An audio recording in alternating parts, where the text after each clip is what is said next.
여러분도 이제 여행을 가신 분들 다시 돌아오는 길에 어떤 마음이 드십니까? 집으로 간다라고 하는 설렘이 있습니다.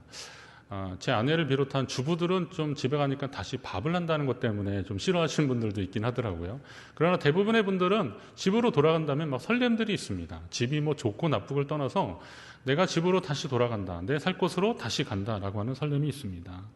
오늘 저는 야곱의 이야기를 하면서 이 말씀을 드리는 겁니다. 떠난 지 30년 만에 고향으로 오게 된, 말 그대로 이게 돌아서 왔잖아요. 고향으로 돌아왔는데 돌아서 왔어요. 저 세겜 땅까지 갔다가 돌아서 온 이 야곱의 심정이 어땠을까요? 고생도 했고 또 망설임도 있었지만, 그러나 고향 동네로 돌아오는 야곱의 그 마음은 설렘이었을 것입니다. 세겜에서의 아픔도 있었지만 아버지의 집으로 간다는 사실에 설렘이 가득했습니다. 그리고 모든 것이 제자리를 찾는 것 같은 그런 안도감, 안정감이 야곱에게 있었을 겁니다. 야곱이 아버지의 집으로 돌아간다는 것은 아버지의 하나님, 또 할아버지의 하나님, 그 하나님이 약속하신 그 땅에 들어간다는 것이니까 그에게 있어서는 세상 어떤 것으로도 바꿀 수 없는 그런 기쁨, 평안함이 있었을 겁니다.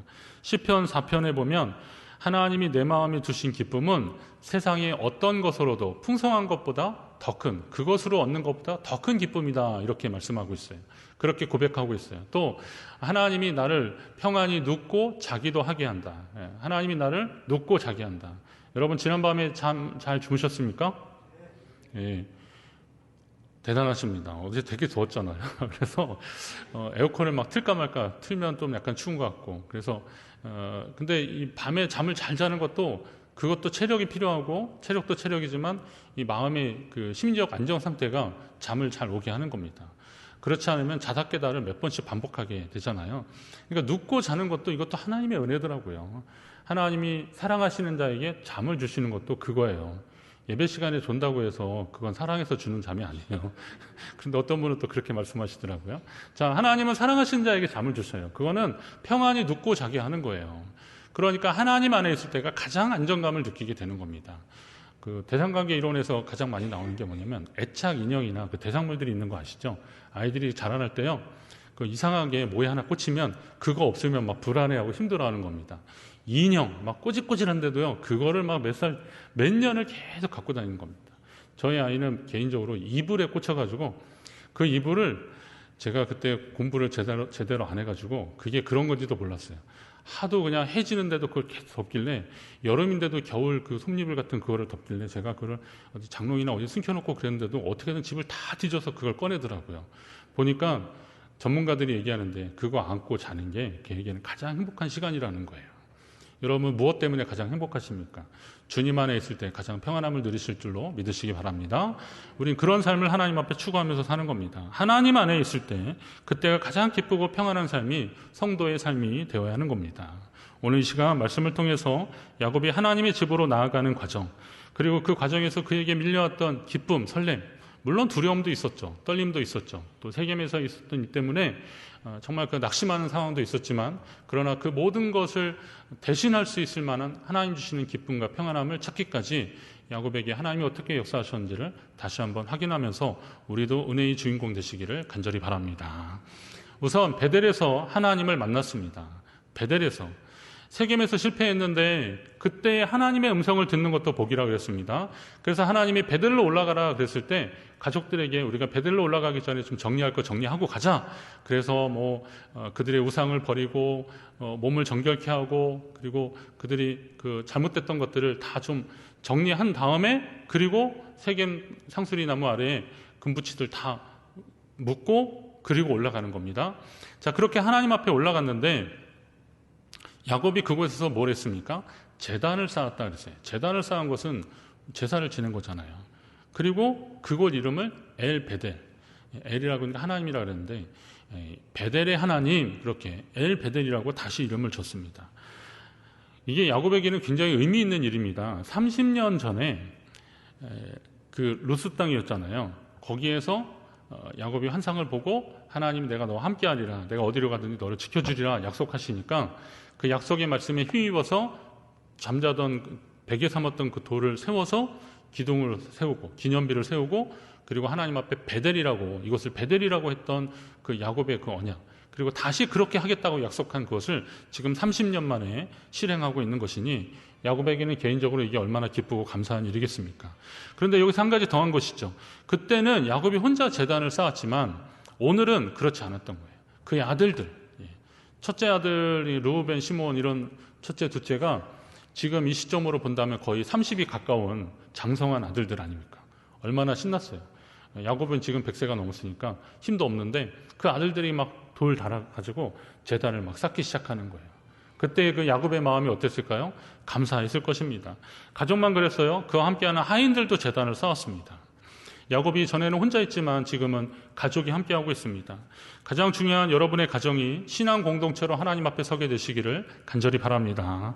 신앙 공동체, 아무리 많은 사람들이 정말 가족과 같은 이웃이라고 하지만 그래도 가족이 주는 그 의미가 있잖아요. 가족이 주는 감동이 있잖아요. 30년 전에 야곱은 혼자 제단을 쓸쓸히 쌓았지만 언제 형이 나를 쫓아와서 죽일지 모르는 그런 상황에서 그렇게 두려운 마음으로 쫓기는 마음으로 그렇게 제단을 혼자 쌓았는데 오늘은 아들들 그리고 그의 식솔들, 하인들 다 그렇게 제단을 함께 쌓고 있는 겁니다. 이게 얼마나 감사한 일입니까? 세상적으로 보면 야곱 보고 야, 저 사람 성공했다. 저 30년 전에 혼자 저렇게 도망치듯 하더만 이번에 그렇게 많은 가족들하고 왔으니 저 얼마나 성공했냐라고 사람들은 야곱의 그 숫자적인 성공을 말할 수도 있어요.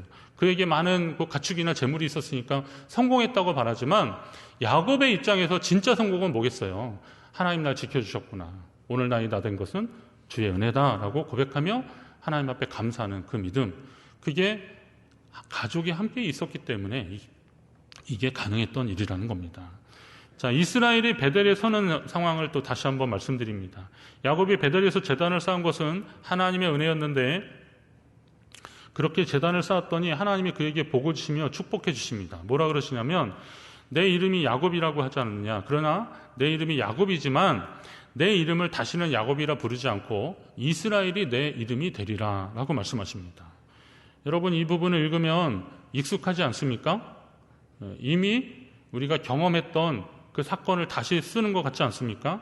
하나님이 10년 전에 브니엘에서 야복강 나루에서 야곱에게 말씀하신 거예요. 씨름하고 천사와 씨름하고 그러던 그 야곱에게 내 이름이 무엇이냐 물어보니까 야곱이라 그러니까 너를 다시는 야곱이라 부르지 않고 이스라엘이라 하리라 이렇게 말씀하셨는데 오늘 이 10년 후에 이 베델에서 다시 또 하나님이 말씀하고 계십니다. 성경에서는 같은 사건이나 단어가 반복되는 것은 강조를 말하는 겁니다. 그러니까 하나님이 이스라엘에게, 야곱에게 이스라엘이라고 하는 이름을 다시 한번 확인시켜 주시려고 오늘 이렇게 말씀하시는 겁니다.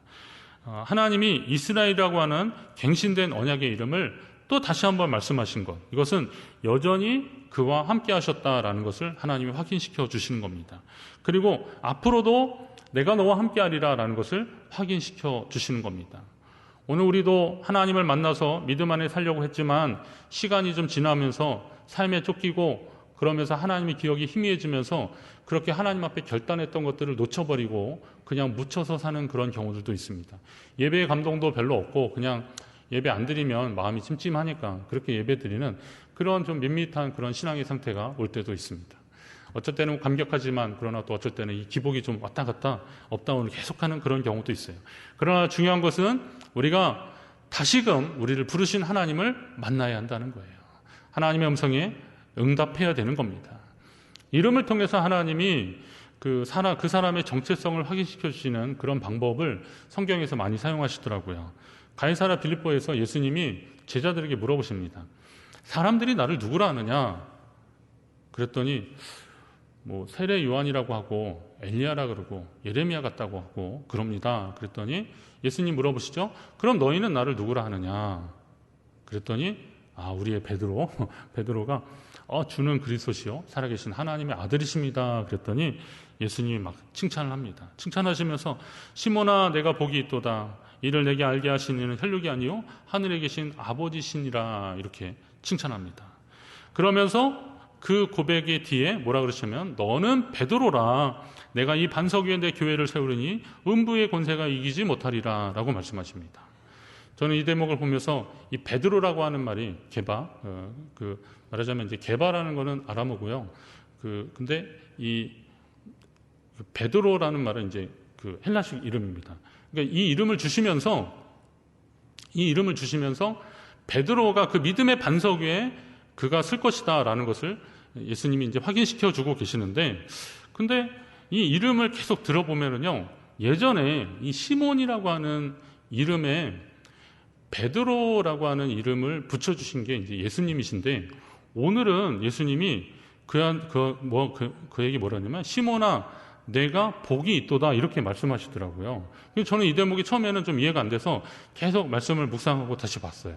근데 이런 대목이더라고요. 베드로가 주는 그리스도시여 살아계신 하나님의 아들입니다라고 하는 고백은, 이거 정말 놀라운 고백이에요. 삼위일체 하나님을 고백하는 그런 고백이거든요. 그러니까 삼위 중에 두 위격을 동일한 분으로 보는 아주 굉장히 놀라운 고백인데, 이게 그냥 사람의 생각이 아니라 이건 성령이 주신 것이다, 이건 놀라운 것이다, 제자들도 들어라 라고 하는 그런 차원에서 칭찬하시며 말씀하신 건데, 그런데 이 놀라운 고백을 하는 그가 내가 반석이니까 내 위에 교회를 세울 것이다 라고 하는 그런 착각을 하지 말라는 차원에서 시몬아 라고 불러주시는 거죠. 왜냐하면 초대 교황을 베드로라고 말하는 그런 가톨릭 입장들이 있어요. 그러니까 베드로 자체가 일대 교황이라 그러는데, 저는 뭐 그것까지는 그냥 이해할 수 있는데, 베드로 위에 교회를 세우신 것이 아니라는 거죠. 우리 다 알고 있지 않습니까? 베드로 위에 교회를 세운 게 아니라 베드로가 했던 그 믿음의 고백 위에 주님이 교회를 세우신 거거든요. 근데 사람에게 집중하기 시작하니까 다시 이게 자꾸 신격화되고 우리보다 뭐 차원이 다른 사람처럼 보이니까 주님이 반서가 이러지 않고 게바야, 뭐 베드로야 이러지 않으시고 시몬아 라고 부르시는 거예요. 뭐냐면 너의 이 놀라운 고백을 하는 네가 교만하지 말아라, 너 시몬이었잖니 라고 다시 한번 이름을 집어주시는 겁니다. 자, 이 이름이 다시 한번 불려질 때가 있습니다. 언제입니까? 예수님이 이제 부활하신 후에 제자들을 만나셨을 때 갈릴리 호숫가에서 그러시는 거죠. 베드로를 따로 부르시잖아요. 그리고서 요한의 아들 시몬아, 여기 보면 시몬 베드로에게 혼용을 하는데요. 그런데 예수님은 분명 그에게 요한의 아들 시몬아, 바요나 시몬아, 이제 바라는 게 아들, 요한의 아들 시몬아, 바요나 시몬아, 내가 이 사람들보다 나를 더 사랑하느냐라고 물으십니다. 베드로의 상황이 지금 어떤 거예요? 예수님 부인하고 도망간 사람이잖아요. 부활하신 주님에 대한 경험이 있었음에도 시리에 빠져가지고 갈릴리 가서 그냥 고기나 잡고 있었던 그런 상황이었거든요. 이런 상황에서 예수님이 내가 이 사람들보다 더 나를 사랑하느냐, 뭐 3번 부인해서 주님이 3번 물으셨다, 이렇게 이렇게 설교하신 분들도 있더라고요. 맞아요. 어쨌거나 하여튼 예수님이 한 3번까지 물어보시니까 베드로가 내가 주님 사랑하는지 다 아시면서 이렇게 해요. 그랬더니 예수님이 내 양을 먹이라 라고 말씀하시더라고요. 자, 그러면 이왕이면 주님이 시몬에게 양을 먹이라고 하시는 게 맞아요? 베드로에게 양을 먹이라고 하시는 게 맞아요? 제가 봤을 때는 베드로에게 양을 먹이라는 게 맞습니다. 그 위에 교회를 세우시겠다고 하는 그 이름, 반석이라는 이름을 주셨으니까. 그런데 오늘은 요한의 아들 시몬아라고 또 부르시더라고요. 주님의 뜻은 어디 계셨을까요? 주님이 착각하시고 시몬하고 베드로라는 이름을 자꾸 착각해서 헷갈려서 그렇게 부르신 걸까요? 아니라는 거죠.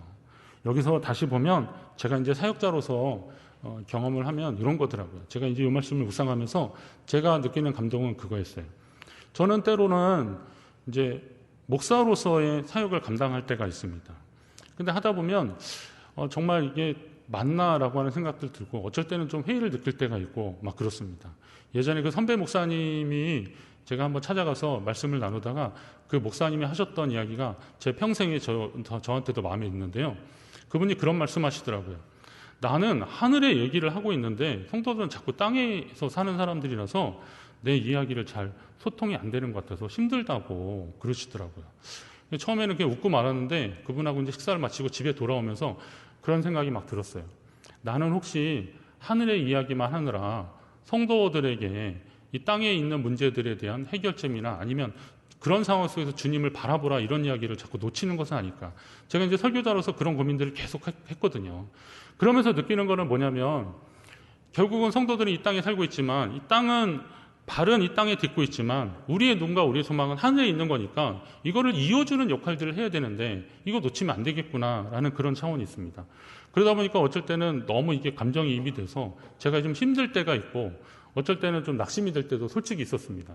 그럴 때마다 하나님이 제게 말씀하시는 게 기동아라고 부르시는 거죠. 기동아, 너도 그랬지 않느냐? 너도 약해지지 않았느냐? 너도 힘들지 않았느냐? 그럴 때마다 내가 너를 부르지 않았느냐라고 하는 그런 차원에서 하나님이 저를 부르신 걸 경험하는 겁니다. 그리고 때로는 제가 성도님들의 과한 사랑을 받을 때가 있습니다. 목사님, 이리로 앉으세요. 좀 더 시원한 곳, 또 신방 가면 더 따뜻한 곳, 이런 데 저를 이렇게 막 앉혀주시고 그렇습니다. 오늘도 예배 그 사이에 누가 떡을 좀 해오셔서 목사님 한번 드세요. 그러면 떡을 주시는데 너무 감사하더라고요. 그런 대접을 받다 보면 자칫 교만해지기 쉽더라고요. 대접받는 게 당연하고 또 사람들이 저한테 인사하는 게 당연하고 그런 상황이 있어요. 그럴 때 내가 기동이 아니었느냐라고 주님이 물으신다면 저는 어떻게 해야 되는가? 당연히 그렇게 대답해야겠죠. 맞습니다. 저는 죄인이었습니다. 라는 거죠. 그러나 또 낙심되고 힘들고 어려울 때 내가 너를 부르지 않았느냐, 내가 너를 목사로 세우지 않았느냐라고 했을 때 다시금 또 제게 힘이 나는 겁니다. 여러분 성도님들도 마찬가지입니다. 내가 죄인입니다 라고 주님 앞에 나왔을 때 그때 그 모습을 기억하십시오. 그리고 여러분을 자녀로 삼아주신 하나님의 손길을 또한 기억하십시오. 감사하게도 직분까지 주셨다면 그 직분이 여러분의 믿음을 뭐 더 한 단계 업그레이드하거나 뭐 그럴 거라고 보진 않아요. 근데 중요한 것은 내가 어렵고 힘들 때 하나님이 내게 그 직분을 주심으로 이거 잊지 말아라 라고 헌신의 약속을 하게 했고, 그리고 하나님을 향한 열정을 다시 한번 확인하게 한 거니까 그거 잊지 말아라 하는 차원에서 그 직분을 사용하시라는 거예요. 내가 장로인데, 내가 권사인데 이런 차원으로 직분을 사용하시는 것이 아니라 제가 언약의 증표를 다른 사람한테 사용하지 말고 자신을 돌아보는 계기로 삼으시라 그랬잖아요. 그렇게 하셔야 되는 겁니다. 목사도 마찬가지입니다. 저도 그렇게 하려고 노력하겠습니다. 그래야 됩니다. 그게 맞습니다. 그게 하나님의 방법입니다. 요한의 아들 시몬아, 내 양을 먹이라. 내가 베드로였든 시몬이었든 내가 내게 목양을 위임한다. 그러니 잘 감당해라 라고 주님이 기회를 다시 한번 주시는 겁니다. 오늘 야곱에게도 하나님 말씀하십니다.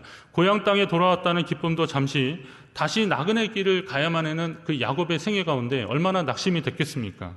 그런데 그 하나님이 야곱에게 내가 너를 이스라엘이라고 하지 않았느냐라고 다시 말씀하시는 거예요. 내가 너를 10년 전에 이스라엘이라고 하지 않았느냐. 이 고향 땅으로 돌아오는 그 길목에서 내가 너를 야곱이라 하지 말고 이스라엘이라고 하지 않았느냐. 나는 전능한 하나님이라 생육하고 번성하라. 한 백성과 백성들의 총회가 내게서 나오고 왕들이 내 허리에서 나올 것이다. 이런 표현들은 그의 자손들 가운데 열방이 나올 것이다 라는 어떤 메시아적인 언약이 지금 여기에 포함된 건데요. 일단은 야곱에게 하나님이 주시고 싶으셨던 건 그거예요. 내가 지금 세겜에서 실패 때문에 낙심하고 있느냐? 그러나 내가 이스라엘이라는 이름을 너한테 주지 않았느냐? 기억하라 라는 겁니다. 기억하라. 오늘 예수 그리스도를 영접하며 죄를 회개한 저와 여러분을 성도로 부르신 하나님은 우리 이전 모습으로 더 이상 죄를 묻진 않으실 겁니다. 우리가 회개했다면요. 그러나 우리가 스스로 죄 없다고 여기며 교만해질 때 주님이 다시 우리의 이름을 부르실 것입니다. 그때 기억하십시오. 주님 앞에 바로 서십시오. 그리고 주님 앞에 돌아오십시오. 그때도 여전히 주님의 백성으로 서시길 바랍니다. 주의 자녀로 살겠습니다. 고백하는 저와 여러분 되시기를 간절히 바랍니다. 이제 하나님이 자신의 이름을 이스라엘이라고 불러주시고 희미해졌던 언약 백성으로서의 삶을 다시 회복시켜 주시니까 야곱은 하나님이 자기와 말씀하시던 그곳에서 돌기둥을 다시 세웠다 그랬습니다. 그리고 전제물을 붓고 그 위에 기름을 부었다 그랬는데, 그리고 그곳 이름을 베델이라 그랬습니다. 이게 반복되는 게 계속 나오더라고요. 엘 베델이라고 그랬는데 이게 이제 나중 기록이 같이 들어가서 그냥 같이 이제 시차를 두고 쓰여졌다고도 볼 수 있는데요. 그러나 아무튼 엘 베델이라고, 베델의 하나님 그랬는데 다시 또 돌을 세우고서 베델이라고 또 그러는 겁니다. 이스라엘의 이름도 10년 만에 다시 듣고 베델이라는 이름도 30년 만에 다시 세우는 겁니다. 저는 이 대목을 보면서 30년 전에도 그곳에서 기둥을 세웠는데 그때는 자신이 베고 있던 그런 베고 자던 돌베개를 일으켜 세웠는데 오늘은 좀 형식이 다르잖아요. 그때 세웠던 베개의 어떤 그 돌 기둥은 어디로 갔는지 흔적이 없는 거죠. 그래서 다시 또 기념할 만한 그 비를 아마 그때 자기가 세웠던 것보다 더 큰 비를 세웠을지도 몰라요. 그때는 돌베개 정도 할 만한 거였으니까. 근데 지금은 아마 아들들도 있고 하인들도 있고 그러니까 더 큰 돌 기둥을 세우면서 이곳에서 하나님을 만났다. 하나님이 내게 함께 하셨다라고 하면서 베델이라고 다시 이름을 준 거죠. 그거는 혼자 30년 전에 혼자 베델이라고 쓸쓸하게 이름하고 갔던 때하고는 또 다른 거예요. 지금은 자녀들, 식솔들이 많은 상황에서 이곳이 베델이다라고 말했을 때 야곱의 믿음이 어떤 상태였는지를 여러분 아실 겁니다. 열왕기상 18장에도 엘리야가 여기 보면 무너진 여호와의 제단을 수축했다 이런 표현이 나옵니다. 이때가 어느 때입니까? 아하방, 이세벨 때, 이세벨 왕비 때입니다. 아하방이 이세벨을 왕비로 맞으면서 이세벨이 이제 바알신을 섬기는 겁니다. 바알과 아세라는 가나안 그 근동의 아주 토착신인데 이 바알신을 섬기느라 온 나라에 바알 산당이 가득하기 시작합니다. 거기에는 제가 산당 그랬더니 우리나라에 무슨 선왕당 그런 정도는 알았는데 그게 아니에요. 정말 덩치가 큰 그런 제단입니다. 이런 제단을 바알 산당을 계속 만드는 거예요. 거기에 돌들이 동원이 되는데 아무리 뭐 돌이 흔한 그 땅이라도 거기에 세울 만한 돌들은 어디서 났겠어요? 하나님의 제단에서 하나님께 쌓았던 그 제단에서 다 빼가지고 거기다 세운 거죠. 하나님의 제단에서 빼서 거기다 세웠다고 볼 수 있습니다. 그런데 이제 지금 다시 엘리야는 하나님의 그 무너진 제단을 수축하는 겁니다. 갈멜산 위에서 그곳이 뭐 이전에 갈멜산에서 하나님께 제사를 지냈다 공식적인 기록은 없지만 제가 그 갈멜산 위에서 가보니까요 이스라엘 평지가 이렇게 다 내려다 보이고 여기에는 이렇게 뷰가 굉장히 좋기 때문에 그런 데는 당연히 제단을 쌓을 만한 곳입니다. 그러니까 이전에 하나님을 섬겼던 이스라엘 민족들도 거기에서 제단을 쌓고 하나님께 제사를 지냈을 것 같아요. 그런데 그곳에서 무너진 여호와의 제단을 다시 수축하는 거예요. 다시 이렇게 세우는 겁니다. 그러면서 하나님을 만나기를 애썼던 겁니다. 저는 이 말씀을 보면서 오늘 이 시대가 바로 무너진 여호와의 제단을 수축해야 되는, 다시 세워야 되는 시대라고 보는 겁니다. 코로나19로 인해서 무너진 여호와의 제단, 이거 다시 세워야 됩니다. 우리는 예배를 사모하고 예배에 대한 설렘을 회복해야 되는 겁니다. 하나님 이 땅을 회복시켜 주셔서 라고 할 때 코로나19 확진자가 좀 줄어들고 백신으로 인해서 면역 반응이 많이 일어나서 집단 면역이 형성되고 저는 이것만 위해서 기도하시는 게 아니에요. 어떻게 돼요? 하나님 무너진 여호와의 제단이 다시 일으켜 세워지고 다시 세워지는 역사가 있게 해달라고 여러분 기도해 주시기 바랍니다. 마땅히 그렇게 기도해야 되는 겁니다. 하나님 우리를 다시 일으켜 세워 주옵소서. 무너진 돌기둥 다시 세우는 겁니다. 다시 세우면서 베델이라고 하나님의 집이라고 했던 야곱의 그 믿음의 고백이 저와 여러분의 고백이 되기를 간절히 바랍니다. 야곱은 자신이 이스라엘이라고 하는 이름을 받았던 것을 어쩌면 한 10년 어간에 깜빡했는지도 모릅니다. 내가 너를 이스라엘이라 하리라, 야곱이라 하지 않고 이스라엘이라 하리라. 이스라엘이 뭐예요? 하나님과 더불어 이긴 자, 하나님 주신 힘과 능력으로 이긴 자, 승리한 자라는 겁니다. 자, 그런 이름을 그에게 하나님이 주셨는데 세겜 땅에서 또 그 낯선 이방 땅에서 먹고 사느라 힘들어서 하나님이 자기를 이스라엘이라고 이름 주신 것들을 잊어버리고 살았는데 하나님이 다시 베델로 올라오게 하셔서 다시 이스라엘이라고 하는 이름을 주신 겁니다. 내가 너를 이스라엘이라 하리라. 다른 사람들이 너를 야곱이라 부를지 몰라도 나는 너를 이스라엘이라 하리라. 우리를 성도라 하리라. 사람들은 내게 어떻게 평가할지 모르지만 하나님이 내가 너를 지명하여 불렀나니 너는 내 것이라. 너는 나의 자녀라. 성도라 이름하면서 우리를 불러주신 그 하나님의 은혜에 감사하시고 다시 여러분도 언약의 돌기둥을 세우시기 바랍니다. 무너진 여호와의 전을 다시 회복시키시기 바랍니다. 그래서 하나님과 함께하며 그것이 우리만이 아니라 우리의 자녀의 자녀에 이르기까지 계속 그 이스라엘이라고 하는 이름이 이어지게 되기를 주의 이름으로 축원합니다.